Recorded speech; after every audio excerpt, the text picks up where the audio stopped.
While not the last adventure game, Grim Fandango stands as a send-off to the genre. In some ways, it's also a standoff to developer LucasArts, as they only released Monkey Island 4 2 years after this game. After that release, LucasArts would cease all adventure game development. By the late 1990s, it seemed to most that the adventure games were on their way out. Just a few short years earlier though, they were both critical and commercial successes from all sorts of old industry giants. So, how could a genre go from one of the most dominant in the gaming space to a memory in the minds of many? And does Grim Fandango tell the story of why adventure games died? In Grim Fandango, you play as Manny Calavera. Manny is a travel agent for the Department of Death. As such, his job is to take care of people recently deceased with their travel package to get from the 8th Underworld to the 9th Underworld, or the Land of Eternal Rest. If someone was bad, then they have to go the entire way on foot, and that can take years and years, and they may not even make it. On the flip side, if someone was very good, then they get a ticket to a train called the Number 9. And this train takes you straight from the 8th Underworld to the 9th Underworld in just a few minutes. Or, if you led a very good life, you may even be eligible for a ticket on the Number 9 itself. The Number 9? That's our top-of-the-line express train. It shoots straight to the 9th Underworld, the Land of Eternal Rest, in 4 minutes instead of 4 years. But very few... Manny is tired of getting really bad clients from the land of the living. Despite his best efforts, it seems that each of his clients only qualify for the worst of the packages. After being told that he's going to get fired by his boss, Don Copal, he decides to steal a client from his co-worker, Domino. Manny manages to snag the file for Mercedes Calamar, though she is called Meche for the rest of the game. Despite her living the life of a saint, the computer system says that she's pretty much the worst person ever, so she's going to have to walk all the way from the 8th to the 9th level. This leads Manny to investigate and find that Domino and Dawn have been stealing Number 9 tickets from their rightful owners and selling them to an underground crime boss, Hector Lemon. From this point in the story, Manny goes on to try and find Meche and take down the corrupt bosses that are attempting to sell off the tickets to the Number 9. I'm not going to spoil the game any further, but from this point on, the story takes many different twists and turns, spanning over multiple years and multiple environments in the Land of the Dead. It's very entertaining, and I did like the story quite a bit. But the story itself isn't the main driving force here for me. Instead, it was actually the characters. First of all, this voice cast is extremely well done. Manny is voiced by Tony Plana, who's perhaps best known for his role as Jefe in The Three Amigos. Maria Canals Barrera did the voice of Meche, and she's probably most known for playing the mom in Wizards of Waverly Place. Jim Ward plays Hector, which you might know as My name is Doug Dimmadome, owner of the Dimsdale Dimmadome. And this kid. The new boss is waking up. And this lady. Oh, Manny Calavera. You never come up here to see me anymore. Were voiced by Pamela Adlon, which you might recognize as Bobby from King of the Hill. My dad says butane's a bastard gas. On top of the performances being excellent, especially for the standards of the late 90s, the writing of these characters is also top-notch. Going back to this lady here, we meet her after the first time jump, which includes Manny turning into a successful businessman.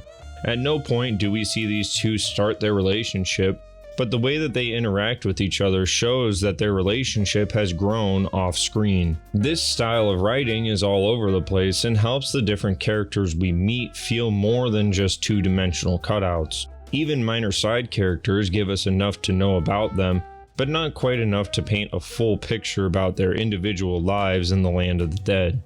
We're always wanting just a little bit more, but the writing is also satisfying enough that you don't feel like you're missing anything. With all that being said, the writing itself isn't exactly perfect. One of the problems comes at the end of the game. Despite the game being decently long, the end felt somewhat abrupt. Looking into the development of the game, it seems like this is not a coincidence, but rather a result of crunch and trying to get too much done in too little amount of time. The ending isn't bad or distracting, but it felt like it could have had a little bit more put into it. It's just very abrupt. The other potential problem is with the writing style and tone. Tim Schafer and the rest of Lucasfilm's writers at the time had a very specific style and tone, which you're either going to like or really dislike. The characters are all very witty and fast talkers on their feet. This fits into the noir style that the game's going for, while also making the characters pretty humorous. It feels like the type of characters that the modern Marvel movies are trying to write, except here it actually works. Even though all of the characters are unusually fast on their feet in conversation, they still feel uniquely themselves. I personally love the writing, but I can see how some people might find it a bit tiring, as many of the characters, despite being their own individuals, do share a lot of character traits. If there's something that adventure games are known for in the modern day, it's their reputation for absolutely illogical puzzles. King's Quest series is somewhat known for these. There's a puzzle in King's Quest 2 where you need a bridle to throw at a snake, which then bites onto the bridle, and then becomes a horse. But perhaps one of the worst examples of these kinds of puzzles is in the very first edition of King's Quest, where you have to give somebody their name backwards. Well, it sounds simple enough, especially because it's based on the story of Rumpelstiltskin. So, just like in the story, their name would be, well, this. But no, in King's Quest, their name is this, because the designers thought it would be reverse, like reversing the alphabet and then spelling their name. A logical jump so ridiculous that in subsequent releases of the game, it was changed to resemble some form of human logic. Luckily, there's not really anything resembling that level of bullshit here. Usually the game gives you just the items that you need to solve a puzzle. You're not dealing with an inventory of 30 to 40 items, at most you tend to have 5 or 6. This makes it a lot easier to figure out what goes where, and if things aren't strictly logical, trial and error is less time consuming than in other adventure games. Likewise, a lot of this stuff just makes logical sense. Take this puzzle from early on in the game. We need to get eggs from birds. We know from previous exploring around that there's birds on the roof because we can see them perched right here. We can't get up to the roof because the pathway has broken off. However, using this hook-shaped award, we can actually use it as a grappling hook to climb onto the tower. Once we're up there, we need to scare the birds away from their nest. Looking in our inventory, it looks like we have bread and balloons. We put the balloon in the basket and then we shred the bread on top of it, and with one pop of the balloon, all the birds are gone and the eggs are ours to take. This sequence did have me stumped for some parts, specifically trying to use the grappling hook section, but I was never really frustrated. And most of the puzzles in this game work about on that same level of logic, but there are some puzzles that are a little bit worse or more convoluted. One puzzle involves creating a counterfeit card that you need to then get another item. You have to get the numbers correct for the card to be read out, and honestly, I had to look up this section because I couldn't figure out what I was supposed to do. I had some numbers given from these pictures and other hints, but I really didn't understand the logic behind the solution, and now that I know the solution, I still don't. But like I said, these moments of logical jumps are the exception and not the rule. One other issue comes from the way that the game controls. When the game initially launched, it was meant to play like old Resident Evil, i.e. you were tank controlling Nanny directly. There was no point and click controls at launch. Luckily for the remaster, there is point and click controls, and while these don't work nearly flawlessly, and there are still moments that you'll have to move Manny, overwhelmingly they work pretty well. Upstairs in the second chapter is a good example of me never realizing that I could get into this room until about an hour of running around and trying to do everything else. Then finally I decided to control Manny manually, and then I found that this room was here. Otherwise I would have just been pixel hunting with the mouse to try and hover over and find it that way. There's other moments that are kind of like this, where you will need to use manual control, but for the most part the transition from mouse controls to manual control works pretty well. One other thing to note is that you should save often because there is no autosave in this game, which it does warn you about, but the game also still has game crashing bugs. And also, these bugs are replicable. So if you could do something one time and it'll crash the game, you can keep doing it. They're not random. On the one hand, many of these crashes are caused by doing some outright strange things, but adventure games often ask you to do outright strange things. So it makes it a little bit worse that they didn't catch any of these bugs and they're still in the game. I'm sure there's more than the ones that I found, but if I found them and I wasn't outright trying to break the game, I'm sure on your playthrough you'll find some as well. Overall, I found myself liking the gameplay more than I thought, but I think that it works more in service of the game and its overall fantastic presentation, and less standing on its own as an outright enjoyable gameplay experience. Because truth be told, I probably wouldn't have put up with any of it if I didn't love the look of this game. I'm sure a lot of my affection for the way that this game looks comes from my nostalgia for pre-rendered backgrounds and primitive 3D graphics, but I think that this is only held up by the art design itself. Grim Fandango does not go for a realistic depiction of much of anything, and because of this, I think that the graphics have aged incredibly well.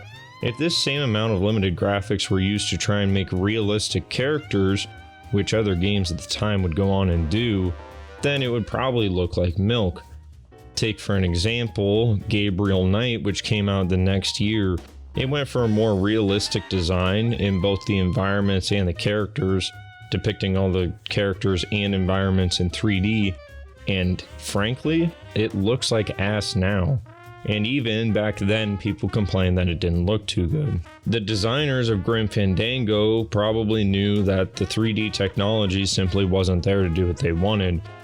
All you have to do is look at the Land of the Living early in the game to see that they probably knew what they were doing. Once you go to the Land of Living, naturally you're interacting with alive people, but instead of even trying to make them look like normal people, they completely changed the art style to get around trying to have to make 3D people.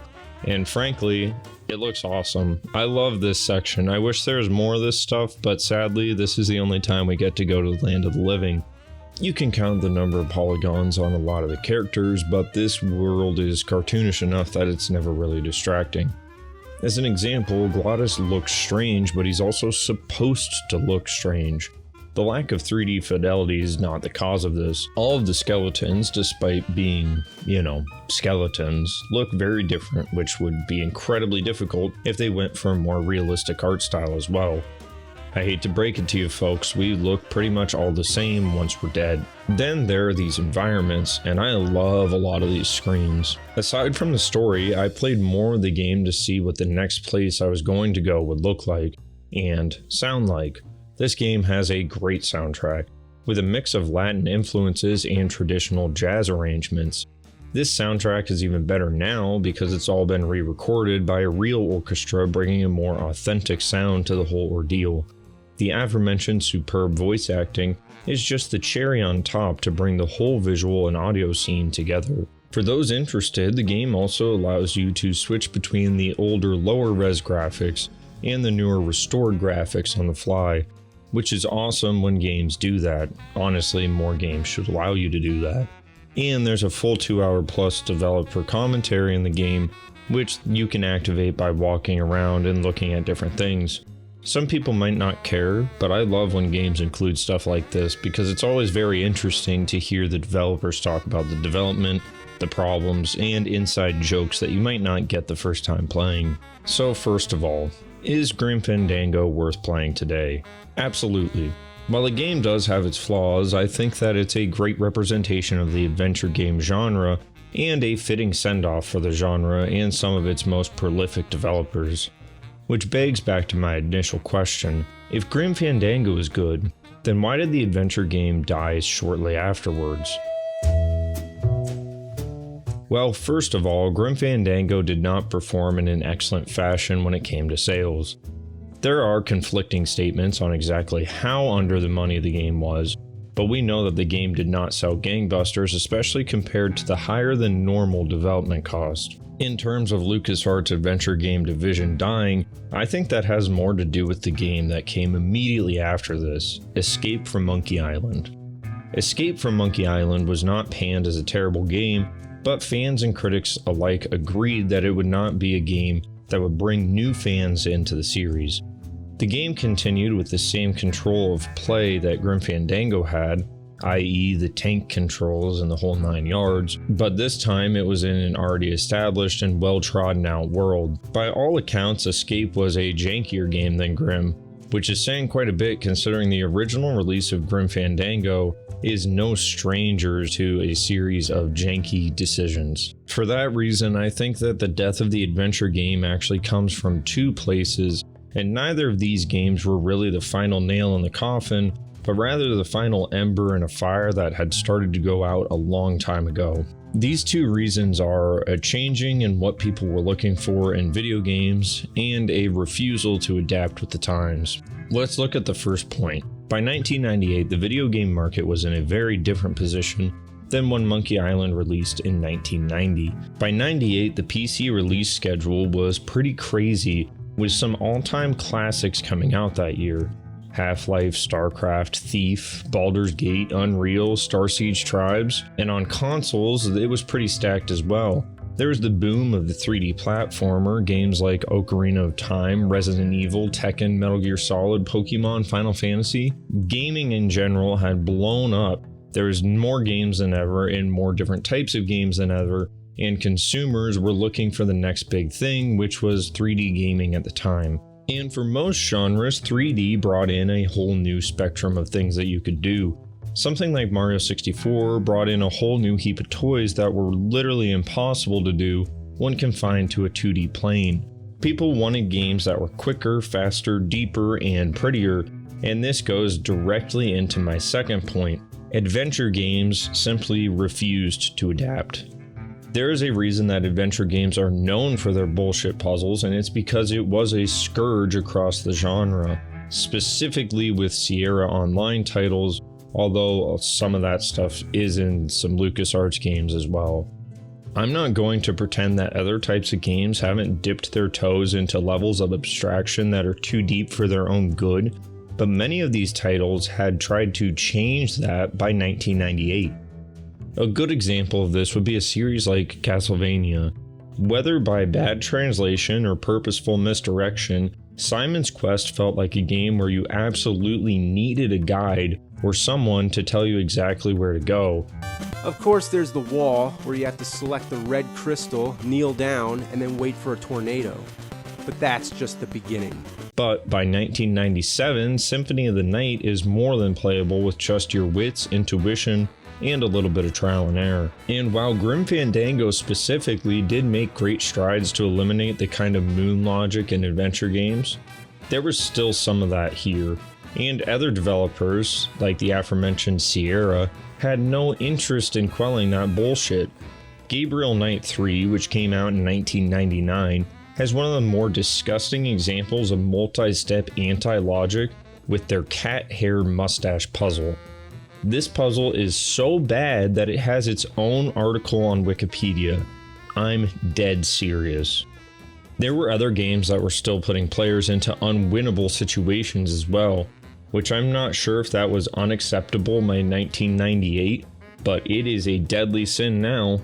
The entire time that adventure games were bumbling on making the same mistakes as their past and then calling them features, other games were taking the best parts of the adventure game and retooling it to work inside a different genre. Let's look at a game like Zelda, which includes some elements of adventure games, including collecting items, talking to people to figure out where to go, and using items in different areas to unlock progression. These are all pretty basic standards of the adventure game, and Zelda took them.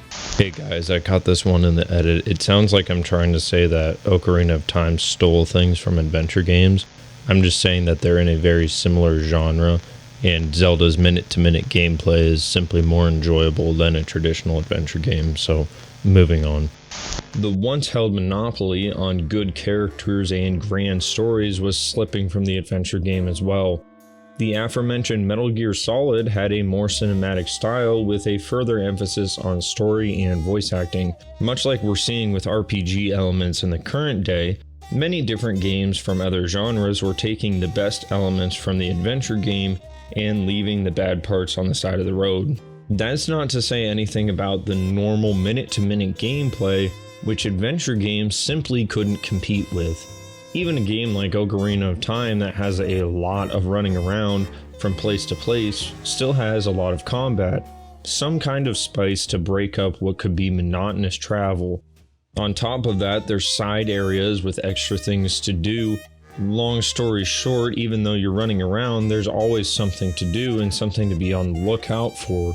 Meanwhile, even a good adventure game like Grim Fandango has relatively nothing to do during these traversal sections, especially if you've already talked to everybody on the screen. All of these things lead to what I believe ended the adventure game genre. First is just overall community genre fatigue. Then you have the inability to change and the best parts of the games going and being represented in other genres. Of course, there's still adventure games now, and some of them are in fantastic shape like The Walking Dead, but the genre will probably never return to the forefront of gaming. But the real question is, does Grim Fandango deserve its spot as one of the top 100 games of all time? Well, as of right now, I do think that it does. What I played I really did enjoy, and I think it belongs on the list due to its charm, story, and avoidance of traditional adventure game pitfalls, and it really left a great impression on me. With that being said, I do think that it belongs somewhat lower on the list, because while it was a very good game, I'm not exactly sure I had my mind blown by anything I saw here. However, I can easily recommend it for old adventure game veterans that somehow missed it, or for those who have never played a game like this before. I think for the old heads, they'll have something to enjoy and it'll be a pretty easy breeze. Meanwhile, if you've never played an adventure game before, this is a pretty good place to start. Like I said, a lot of the more terrible elements of older adventure games aren't here, and the story and the characters are interesting enough that I think it can keep you going through even some more minor frustration. With all that being said, have you played any adventure games? And if so, what are some of your favorites? And if any of you have actually played Grim Fandango, what'd you think about it? I'm curious if this is a fan favorite or if it's just a critical darling. I overall enjoyed the game and thought it was really good, but for the adventure game community, I don't know, maybe they think this one's too casual. I'm not in the community, I wouldn't know. But you can join me next time as we take a look at something a lot shorter and a lot different. So until then, I'll see you soon. That's right, we're Japanese.